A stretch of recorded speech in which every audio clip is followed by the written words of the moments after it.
Petit Jornal. Inteligência e irreverência em doses diárias.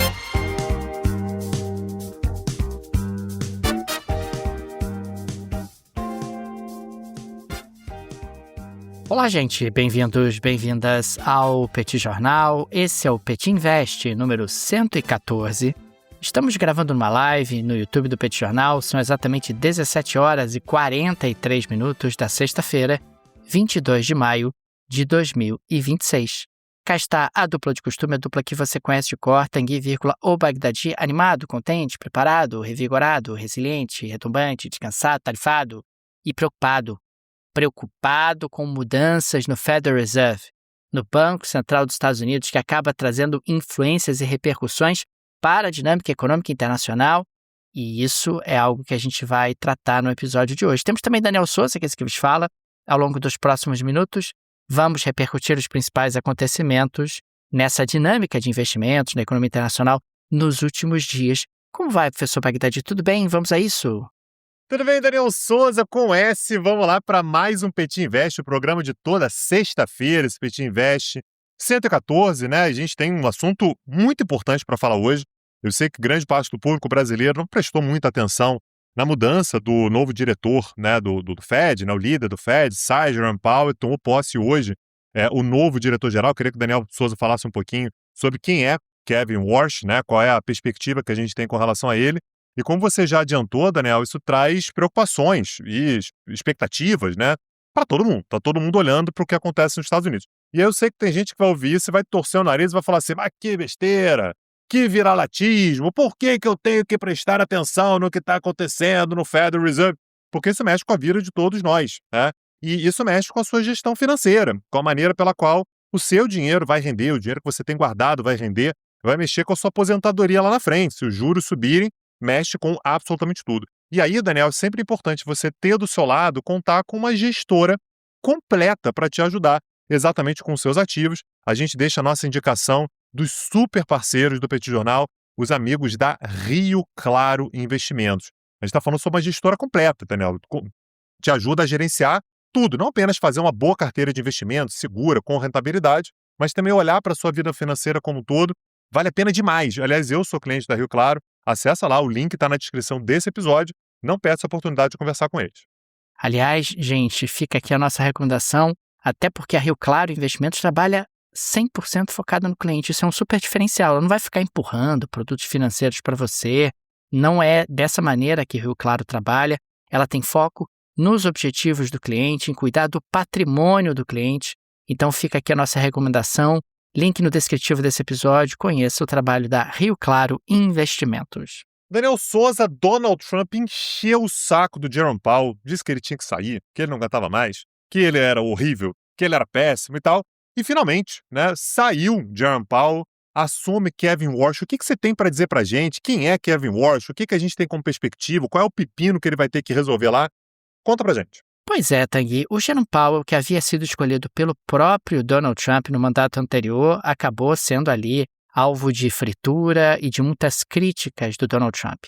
E é importante registrar que o Powell permanece no board, ele permanece ali realmente no conselho do Fed, e, consequentemente, ele continuará tendo voz e continuará tendo influência em relação à política de juros a ser implementada pelo Fed. Como você destacou, o Trump escolheu o Kevin Warsh para ser o novo presidente do Federal Reserve, que é justamente o Banco Central dos Estados Unidos. Ele tem 56 anos, nasceu em Albany, no estado de Nova York, é formado em políticas públicas pela Universidade de Stanford, com ênfase em economia e estatística, então dá para dizer que ele é um economista, e ele também concluiu o curso de Direito na Universidade de Harvard, onde se especializou na relação entre direito e economia. Na prática, ele entrou no setor financeiro no Morgan Stanley, na década de 80. Em 2002, ele deixou o setor privado para integrar o governo George W. Bush, onde ocupou na Casa Branca o cargo de assistente especial para política econômica e secretário executivo do Conselho Econômico Nacional. E em 2006, ele foi indicado por Bush para o Conselho de Governadores do Fed, que é justamente diretor do Fed. Ele foi diretor do Fed entre 2006 e 2011. Aliás, ele foi o mais jovem membro do Conselho dos Governadores, da diretoria do Fed, aos 35 anos, quando ele ingressou.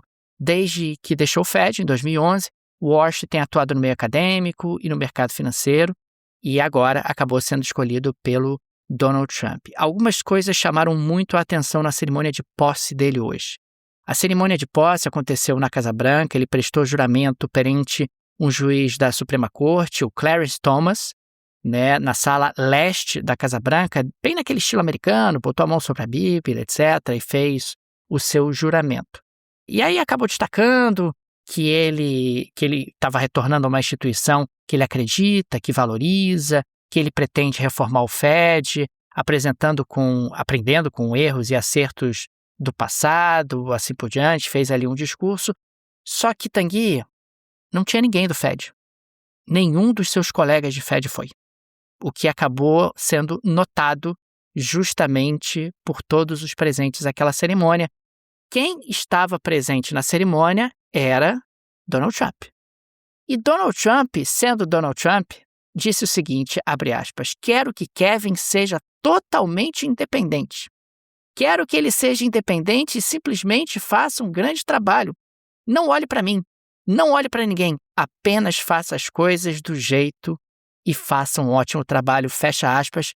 Donald Trump está há meses enchendo o saco do Fed porque o Fed não olha para ele e ele não consegue influenciar as decisões do Fed. E agora, diante de um novo presidente, diz, imagina, quero que o Fed seja independente, não vou interferir no trabalho do Fed. E, aliás, o trabalho do Kevin Walsh não vai ser nada fácil por conta do próprio Trump. Desde que ele assumiu a presidência, Daniel, aliás, a gente veio pontuando isso aqui ao longo desse 1 ano e meio, né, quase 1 ano e meio, que ele está nesse segundo mandato à frente dos Estados Unidos, ele implementou um tarifaço que gera inflação, e agora ele começou uma guerra no Oriente Médio que encarece a energia, que gera, portanto, toda uma desestruturação, e a inflação começou a cobrar seu preço, né, inclusive em termos de popularidade.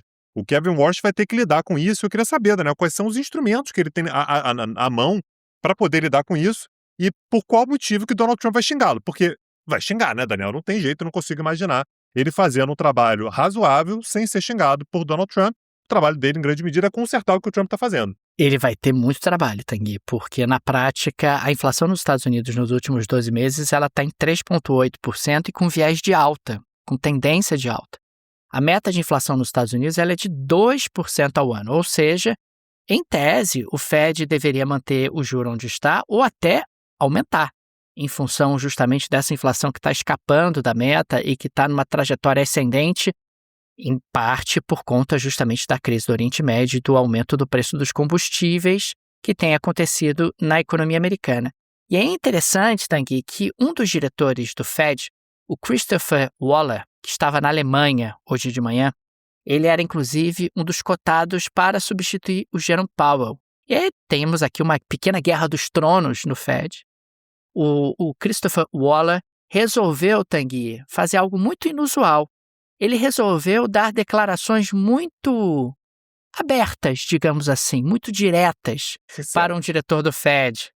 E ele acabou destacando que o Fed deveria eliminar o viés de flexibilização. Ele falou isso enquanto o Walsh estava tomando posse em Washington. Ou seja, eliminar o viés de flexibilização é mais ou menos dizer o seguinte, gente, inflação comendo solta, Fed não tem espaço para baixar a taxa de juros, como o presidente está querendo.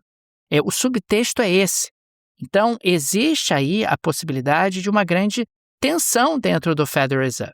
Não sabemos exatamente como o Kevin Walsh vai se comportar, pode ser que ele surpreenda, afinal agora ele tem um mandato, ele tem uma autonomia institucional, não seria a primeira vez que alguém empossado passa a ter atitudes um pouco diferentes da expectativa de quem o empossou, de quem o nomeou, mas existe uma crescente resistência dentro do board do Fed. Aliás, a lógica do board do Fed é essa.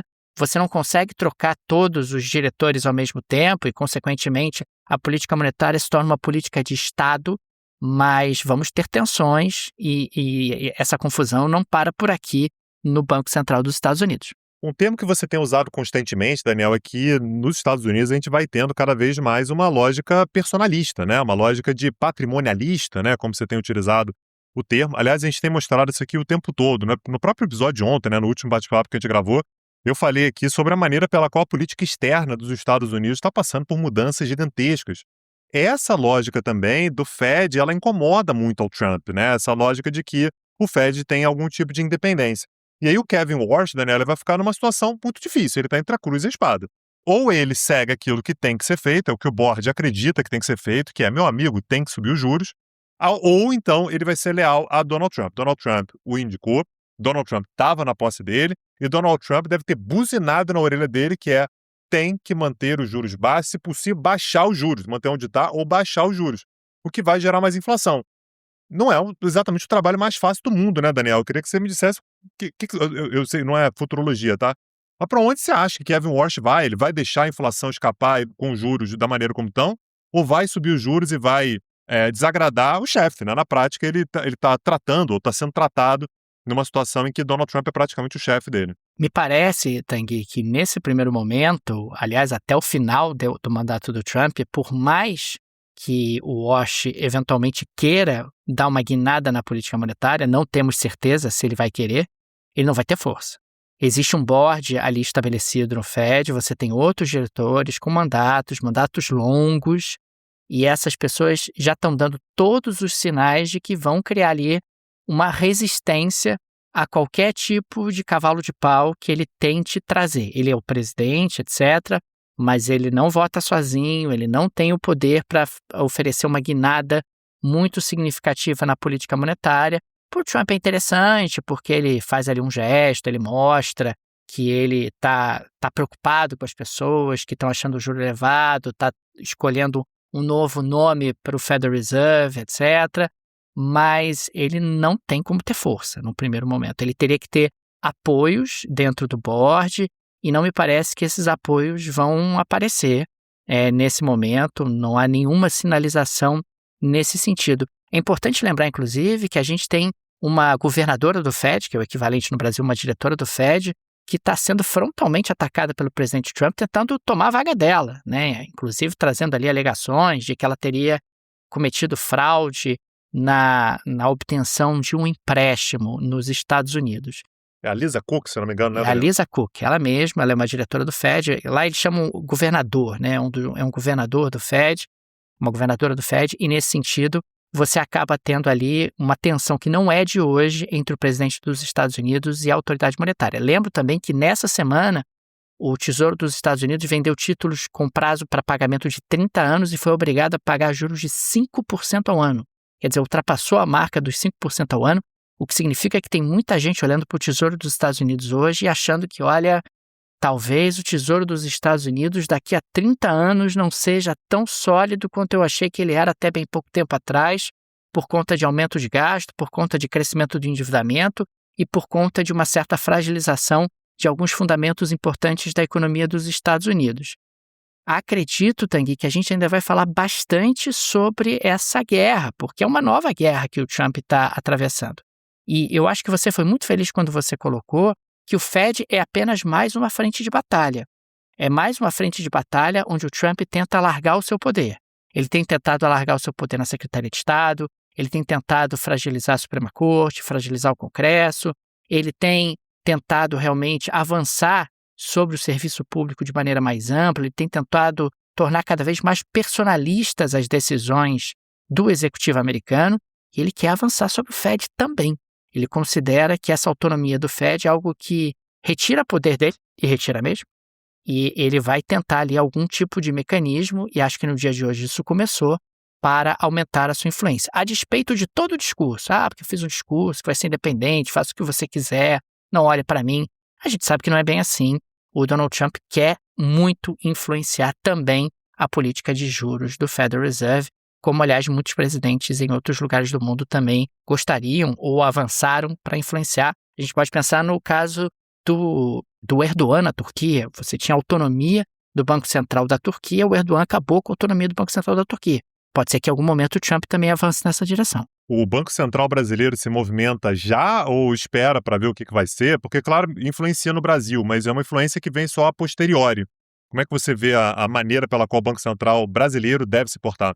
Acho que no primeiro momento o Banco Central brasileiro espera e observa o que vai acontecer. É claro que tudo que nós levantamos aqui são tendências em função de todos os elementos que estão à disposição para a nossa análise. E se eu estivesse no lugar do Banco Central brasileiro, e acredito que o Banco Central agirá dessa forma, espera, vamos ver o que vai acontecer, para onde vai o Fed, porque dependendo de para onde vai o Fed, isso influencia a política de juros aqui no Brasil também. E é por isso, inclusive, que às vezes as pessoas olham para o Fed e dizem, poxa, não tem nada a ver com isso. Você tem tudo a ver com isso. Um juro mais alto no Fed, nos Estados Unidos, é um juro mais alto no Brasil. Né? Você acaba tendo um ambiente onde tem menos liquidez no sistema financeiro internacional. É um mundo que acaba tendo um pouco mais de dificuldade para crescer. Isso impacta as exportações brasileiras. Tem uma série de efeitos colaterais que não podem ser ignorados.